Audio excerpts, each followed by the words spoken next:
Ability. I want to bring on my good friend Leroy Fraser, which I'm going to call Kwame, because he was born on a Saturday, and he is from America, but he has been able to trace his ancestors back to Africa and nowhere than Ghana.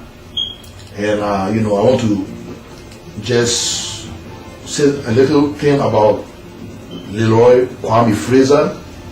I just met him on the internet, on Facebook, when the ambassador of Ghana visited Atlanta.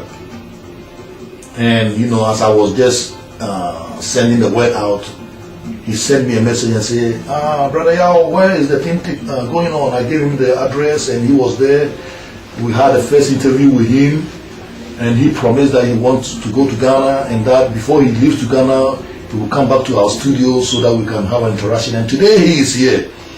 And he is the president of Divine Fulfillment Institute, a school of divine thought and manifestation, to manifest all that you have longed for or asked for and requested. He was also the vice president in Morris Brown College. He had an associate in chemistry in Baylor University. I mean, he's a resource person, so I don't want to go on. If I go on, I'm just going to blow your minds and your ears off. He is also a class member of 1983 Memphis State College. Memphis State College, he was class of 1977, Master of Science in Organic Chemistry. University of Memphis, class of 1983, he had his PhD in Organic Chemistry. I tell you what, hey, when we come meet people like this, we become humble because. And also, he in the class of 1974 in chemistry in Rust College.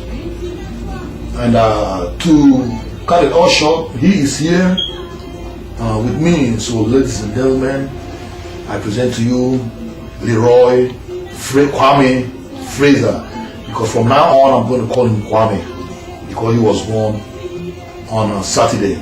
So welcome to the show, Leroy Kwame.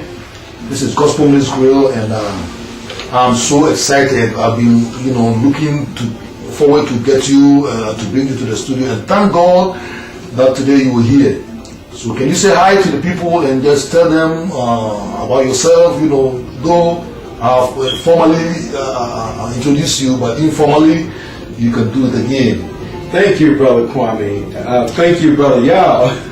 I'm excited about being here and being a part of your program this morning, to the listening audience, and I'm just excited to be connected to such wonderful roots, connecting all the way back to Africa. I'm excited about knowing my lineage and knowing my people and having an opportunity of interacting with them and learning the culture, sharing the culture. It is just an awesome experience, and I just want to say hello to the listening audience.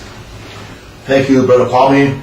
And can you tell us something about your educational life, your family life, because we want to know about all these. As I was talking to you when we were coming to the studios, as you want to take this trip to Ghana, what influenced you to do that? So tell us about your family life and all these things, and you tell us why you want to visit Ghana.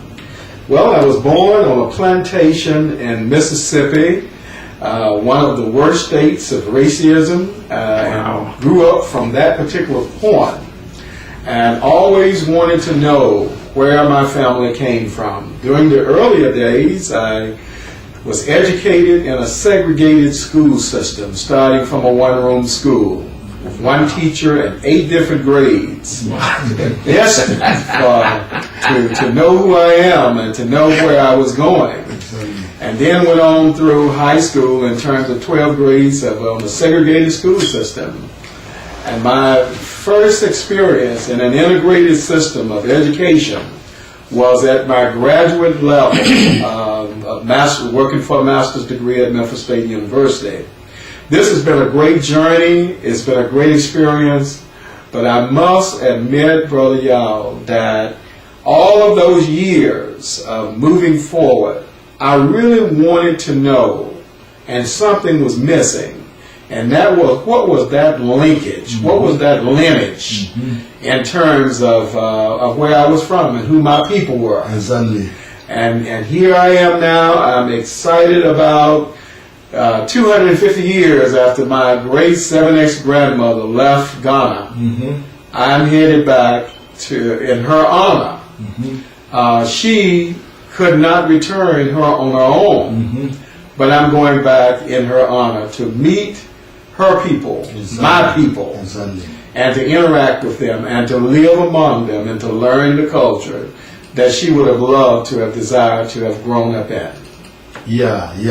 It's a joy, you know, to have this kind of you know, trying to go back to where your great grandmother came from. Couldn't have the chance to go back. Are you doing for her sake, to honor her? You know, I've been here in America for the past, almost 10 years now. And I see most African Americans, black people, you know, they've been brainwashed, so they just don't want to even know anything about Africa, because whatever has been portrayed to them about Africa is just the negative. You know, so they just don't want to be part of Africa. So I'm really excited that you want to go there and you know, look at the roots, you know, and learn from there. And it's going to be a successful journey. You know, I always tell people that people that doesn't know where they're coming from will definitely don't know where they'll be going. So as you have realized where you come from, my brother, I promise you that you're going to have a good journey, and it's going to be prosperous, and that you'll be coming back to educate us more, because educationally you are enlightened, you know. So I appreciate that. Can you tell us anything about the Divine Fulfillment Institute that you are the president? Yes, Divine Fulfillment Institute is an institute that deals with divine thought and manifestation of God in our soul. As you were talking about in terms of believing, God is so present, God is so near to us that He is within our souls, individual souls, connected. And the Christ is there so near to us. Within us, living within us, is the life within us. And we have an opportunity of interacting and praying, but praying to a God that is near to us, that is within us, and that is everywhere at the same time, with infinite power, and is available to us for whatever our needs are on a daily basis. That's what Divine Fulfillment Institute is all about. And it is about connecting with that divineness of God, and living with that divineness of God, and having the presence of that divineness of God within. And that divineness helped in that belief that you talked about knowing that God hears us, knowing that God understands us, knowing that God is with us, and knowing God more and more, so that we know what His will is for our lives, and we're able to live that. Exactly. So it falls into what I was previously saying, that living a life of faith is just to know that God is with us all the time. And we live in His supernatural, guidance, supernatural blessing, and that people will not even realize it. Absolutely. So that is what it is. As I continue to tell you that when you go to Ghana, you will love it, because Africans, especially Ghana, and we are people that love strangers. We give them warm welcome, and tell you what, that was what our forefathers, did for people to be able to get into them, to exploit them. When they saw these people coming in, they embraced them, and that's how they're going to embrace you, especially you from the same place, because when I told you that apart from your accent, the way you talk, nobody can differentiate you when you go to Africa, that especially Ghana, because I look at your features and I tell you what, you are an Akan or you are an Airways, but the bottom line is that you are an African. Absolutely. I appreciate you doing that. So how can people get to this school of Divine Fulfillment Institute? How can people get into it? How can they enroll?